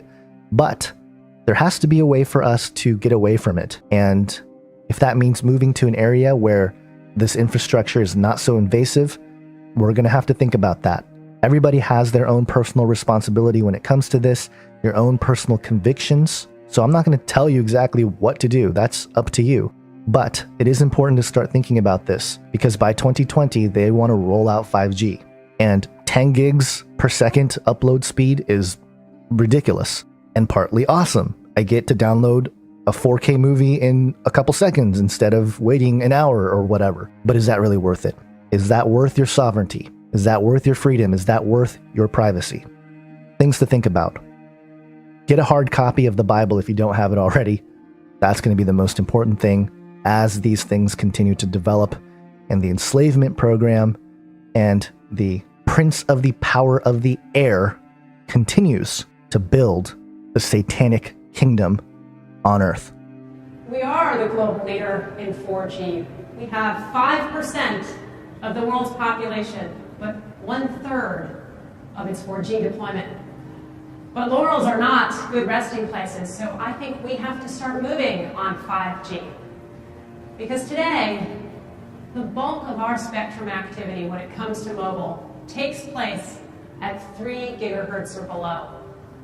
But going forward, we are going to have to bust through that ceiling all the way up to 24 gigahertz, or perhaps even as high as 90 gigahertz. We are going to have to look to infinity and beyond. And then we're going to have to combine those stratospheric frequencies with dense networks of small cells. And if we do that right, we will have higher speeds with our wireless networks than we have ever seen before. And I think that is what 5G is going to look like. And I think we need to get moving, because the rest of the world is already onto this. Brothers and sisters in Christ, stay watchful, stay vigilant, stay sober-minded. Have an awesome day, guys. God bless. 11th, I noticed this odd configuration on the sun, and I paused it, and as I got to looking around, I noticed other things that looked just like random honeycomb all over the place. So I happened to have a piece of honeycomb that came out of my brother-in-law's house. I took photographs of it, and it was an actual active beehive that was in their house. They had to have it professionally removed, and I was there when they did it. So I got a few pictures when they took it out, but it looks exactly like that. There's honeycomb, and there's what looks like honeycomb on this particular still image on the surface of the sun. So I made a little video clip, which is right here, and it's the same exact time frame, but it's like 2 or 3 hours on both sides. And you can see how this thing turns as it comes right there, as it comes towards us, especially here. You can see what appear to be lines that it's like right here is an obvious one to me. Looks like a honeycomb. Where else? I saw some, but this thing you got to keep in mind is moving. It's constantly changing shape, at least up here. The 193 is the upper levels of the atmosphere of the sun, and then as the numbers go up with this instrument, I think it's as the numbers go up, I don't know, each number represents a layer of atmosphere of the sun, how they view the sun and how they filter the light. And some of the instruments on board this spacecraft view the actual surface of the sun. So to me, this could be a processing glitch. I don't know, but it looks like right here you can see some more. It's like it's all over the place. Some of it's more obvious than others because, again, this thing is moving and it's not going to give you a clear perspective. This here was at just the right angle, and there it is. It's kind of hard to miss. You put it side by side, you can see their similarities. I'm not saying that that's 100% sure what it is because I don't know. I'm just saying it does look close. Here's another little video loop, and I've adjusted the color just a little bit, and I've gotten in a little bit tighter to get a little better, actually maybe not better, but at least it's a different look. And you can see what looks like compartmentalized light structures. That's what that looks like to me. Does it mean that it is? But it holds its position for quite some time. This is over the course of a few hours. And, you know, we're seeing things in the sky that resemble this. We're seeing this quite often nowadays. So it just kind of reminded me of that. Not saying that that's what it is. I'm just saying, you know, we're seeing that a lot. In different random photographs. That one there, a guy sent me. This was in a photograph taken of Crazy Horse Monument in South Dakota, and the sun was not in the photograph. Normally we see a lot of reflections in photographs that include the sun. This photograph, however, did not include the sun. And it was in 2 separate photographs, not just one. So I don't know what we've got going on here. If anything, I promised I would get it up, and I try to be a man of my word. So here it is. For whatever it's worth, I don't know what we've got going on here, if anything, my friends, but that right there especially, to me, looks exactly like that. It's a perfect match. So whether it's actual surface honeycomb or something similar to that, I don't know. But it's very, very similar. Those 2 sections right here and here match, match. And in fact, the one on the left, the sun looks more like honeycomb than the actual honeycomb on the right.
Reorientation.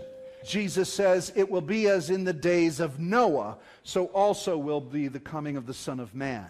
What's so special about the days of Noah?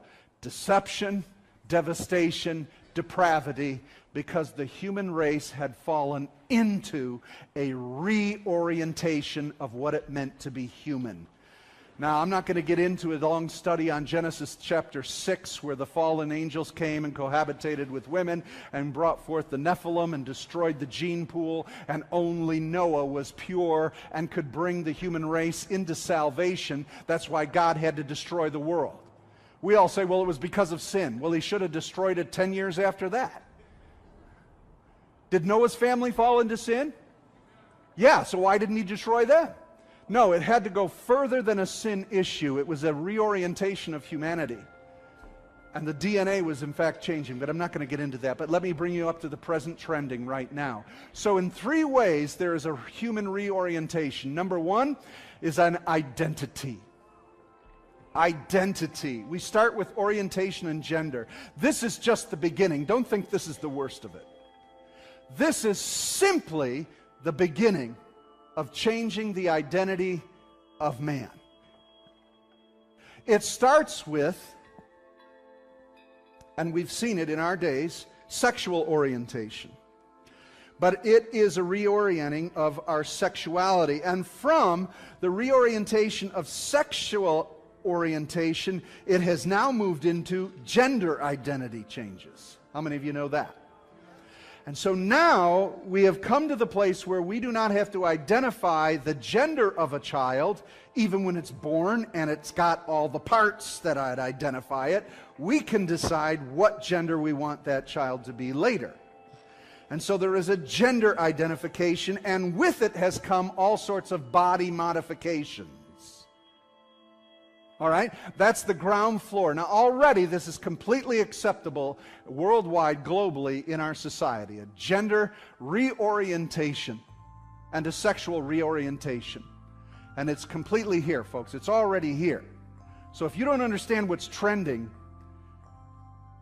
lift your head up and look. All right? Understand the times you're in and that there's a present truth to deal with this. From the issue of identity, we now go into the sense of new creation. The ground floor was sexual orientation, gender identity, and body modification. And now, body modification is moving into DNA modification in transhumanism. And if you don't understand what transhumanism is, you need to see what's trending. This is globally. The belief that the human race will evolve beyond its current physical and mental limitations through science and technology. How many of you know what's trending usually hits Hollywood first? And from Hollywood it goes into the TVs. And from the TVs it saturates the minds of our young people. Old people say, oh, come on, that's just funny science fiction. But it is so saturating our culture. But what is transhumanism? Let me help you understand some of it. I don't know if you've heard of Dmitry Itskov, a Russian billionaire, founder of New Media Stars, web-based media company, founder of the 2045 initiative, which aims to achieve cybernetic immortality by 2045. He's a billionaire. This is well-funded. This is scientific research, cutting edge. It's what's trending. It's combining the mechanics of robotics and cyber science into the body to mingle the body with this level of genetic reorientation so that your body won't die, your soul will inhabit it. We go into the realm of cloning human beings and having host bodies, right? Guess who wants to occupy host bodies? The demonic. So we're reorienting human beings. Now you're going to say, but come on, kid, this is just science fiction. Wake up, people. This is not science fiction. This is science reality. Things always start with science fiction only to be prophetic into where it's leading people. You remember Steve Jobs. People don't know what they want till we show them what they want. People want immortality without God. They're getting it. By 2045, they want to fully reorient society. And in the beginning, I mean, just start watching and looking. Be alert. This is happening right now. And then the third aspect of this rehumanization, this reorientation of what is human. We've changed gender, we've changed body modification, we are now changing what it is to be human and mechanical or machine, or at least genetically altering DNA to now the third level, and that's what's trending, and that is heavenly beings. We call them aliens. Oh, now you're way out there, Pastor. Come on. Now you're way out there with UFOs and aliens and all this stuff. Now you're way out there.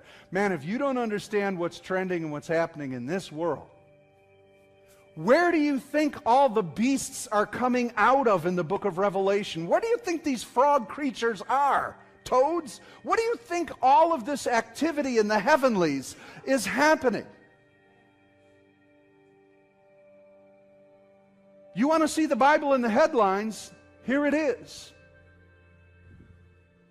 And I'm not kidding, and I'm not deluded. This is the third phase. There have been more sightings, and remember, what did Jesus say? There will be a strong delusion. It will be so extreme that even the very elect could possibly be deceived. When people start showing up, other beings from other planets, they're not coming from other planets. They're coming from other dimensions. Does anybody have an idea of what dimension these beings are coming from? Come on, church. They're demonic. So the realm of the demonic, you could dress them up like aliens, you can dress them up in saucers, you can dress them up any way you want, but it's when the demonic comes to planet Earth as never before. Will the church be ready? We're still arguing whether we should, I don't know, have flavored cream cheese or not. Now let me ask you this. With this strong deception, strong delusions, and folks, you just need to talk to your children. This is the reality they have. And if you're not aware of what your kids believe, and so you're trying to bring them to church once a month, when daily hour by hour, minute by minute, they are being brainwashed and hypnotized and reoriented, both in sexuality and in gender and in what is being human and where did we come from and what's coming to visit. We need to bring our kids here and instruct them. We need to bring our friends and family here so that we would be instructed in understanding what is trending. Now, hey, listen, where sin abounds, can someone give an answer to that? Where sin abounds, what much more? Grace. When you heard Jesus in Matthew 24 talk about this, he's saying deception's coming, devastation's coming, but that's not all. That's not the end. Then he says that there's going to be such depravity, and he says, but that's not all. And he said, it ain't over till this word gets out to all nations. And that's what is mounting in the midst of this. So we need a church that's ready, that's in present truth, that is fired up and can handle these situations. And that's what I'm here to do with you. That's what this church is about. We want to be a present truth church. We want to instruct you. We want to teach you. We want to show you how to handle these situations. So when an alien shows up at your door, you call that thing out for what it is. All right? Don't get all ET and try and phone home. You call that thing out for what it is. And when people are confused and they don't understand their gender and their identity, you point them to the one who can identify them in the depths of their soul and in the depths of their DNA and let them know that God knows who they are and God wants to bring them into the fullness of who they've been called to be. We've got the answer for such things. Now, let's take a look at this. And so, what's trending? We're looking at deception in three ways. It's the reorientation of humanity in its identity, in its new creation, and in heavenly beings. That's the deception. And the answer to this deception is Jesus Christ, the Word become flesh. Let me help you understand. First of all, concerning identity and reorientation, this is exactly why Jesus died. Jesus died. The Word became flesh. Jesus became a human. Is humanity important to God? How do you know? Somebody quote John 3:16. There we go. Listen, you don't need to study deep theology for this one. It's really simple. And he demonstrated it really plain on the cross. All right? How many of you are equipped to tell other people God so loves you that Jesus died for you? That is the power that can cut through the deception of who am I. Because when Peter identified Jesus, Jesus identified Peter. Jesus asked, who do men say that I am? Well, what's trending right now, Jesus, is that you're John the Baptist come back from the dead. Well, I've heard trending is that you're quite possibly Jeremiah the prophet. Well, my trending in my Facebook says that quite possibly you are that chosen one that Moses talked about. And Peter says, look at all this is silly. I don't care what's trending. I'll tell you, Jesus, in present truth, you are Christ, the Messiah, the Son of the living God. That's what broke through, and he says the Father revealed that, not just what's trending out there among the people. The Father revealed that. The church has got to stop paying attention to what's trending for what we should do. We're seeing what's trending so that we can speak into it as to what God told us to do. But it's what God's telling us to do as to what we speak to what's trending out there. Does that make sense? Church, come on, we've got to hear from Father again, don't we? Now, we've got the answer. It's already here, and we're deceived as if we don't have an answer for all these problems. We certainly do. The issue is deception as to our identity. Half of you, all of you, didn't know who you were till you met Jesus. There might be a few of you sitting in here who don't know who you are. You're confused, you're troubled, and I want to tell you, Jesus can identify you. As Peter said, you are the Messiah, the Son of the living God. Jesus said, that's right, the Father's revealed it, and you are Petros. Simon, this is who you are. You're Petros. You're the rock I'm going to build my church on the foundation of your confession. That's who you are. And when you get old, you're going to die like this, and you're going to do this, and you're going to be that.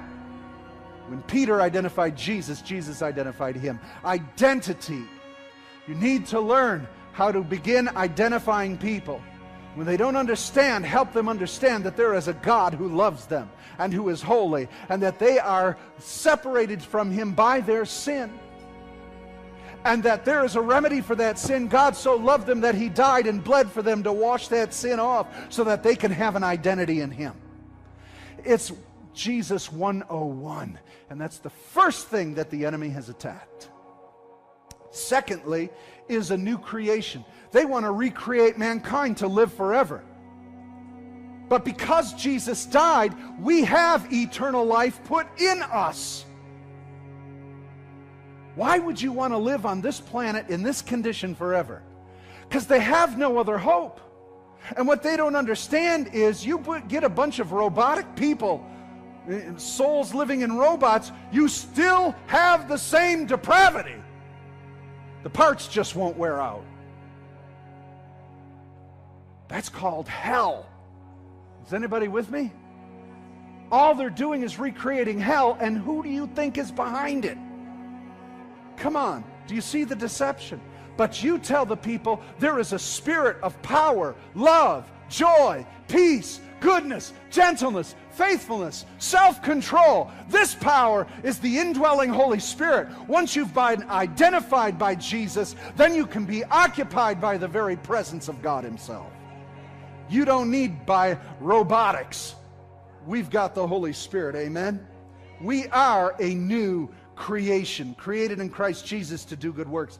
And last of all is the heavenly beings. We need wiser, smarter other beings to come here. We were the seed they planted in this planet. They're so brilliant and so smart. Can I tell you something? Demons have an understanding, because they're outside of this corporal realm, they have an understanding in the spirit realm, but it doesn't mean they're all that much smarter. They just have more information. But the problem is they still are depraved. All right? So this alien abduction, this alien enterprise, these demonics coming into the earth are only going to bring more corruption, not enlightenment. There is one who has come, and that's the Lord Jesus Christ. And can I tell you what they want to do? They want to replace the church.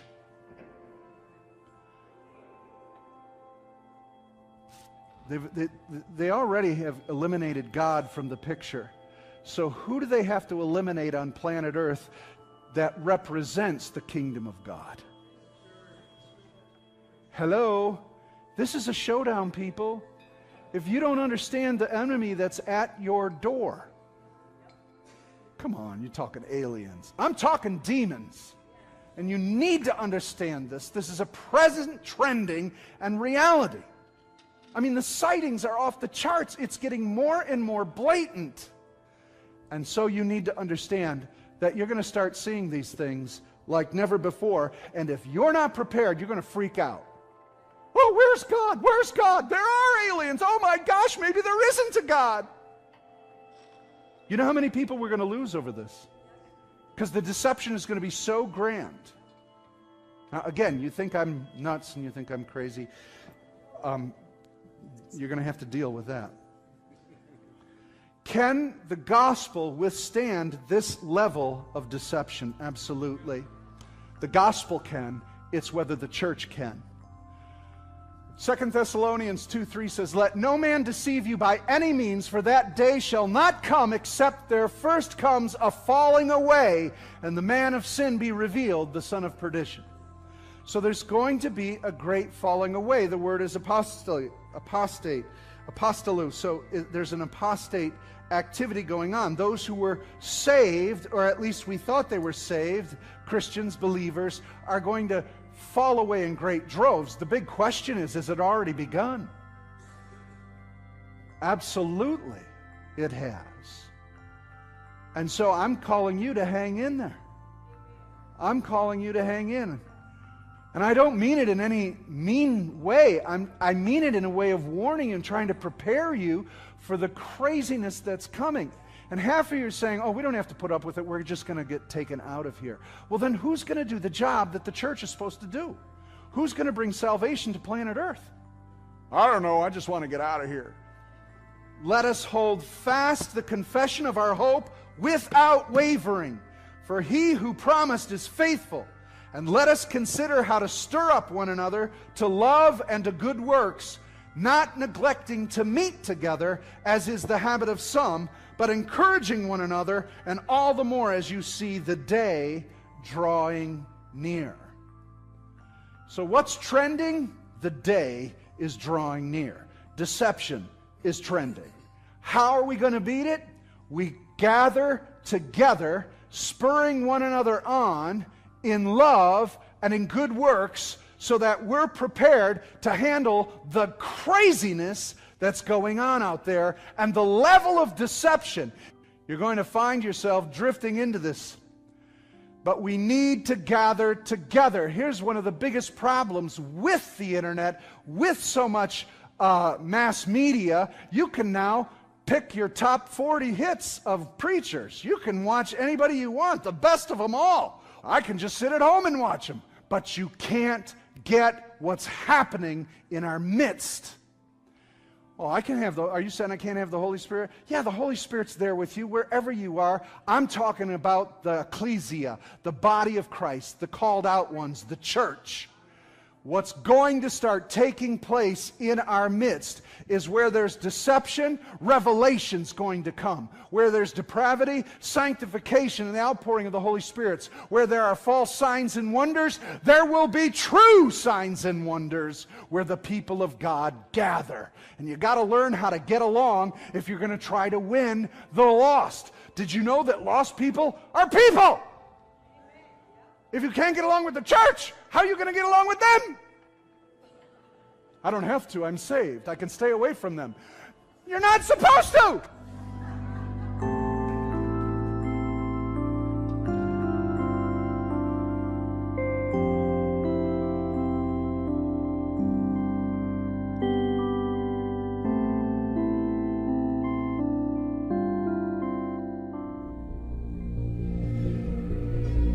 You have to let it all go. Fear. Doubt. Disbelief. Free your mind.